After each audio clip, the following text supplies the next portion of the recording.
In Excel, use Analyze Data to quickly ask questions about your data and get high-level visual summaries, trends, and patterns without writing complicated formulas. Select a cell in your data range. In the Home tab, select Analyze Data.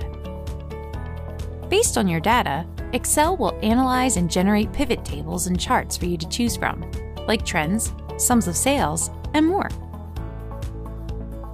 Choose one or more that meet your needs to insert them into the workbook. Or if you want to know something specific about your data, you can ask a question or use one of the suggestions.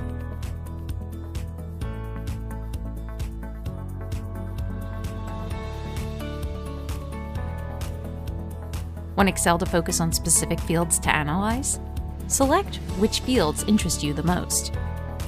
Uncheck the fields you don't want analyzed, choose how you want values summarized, and select Update.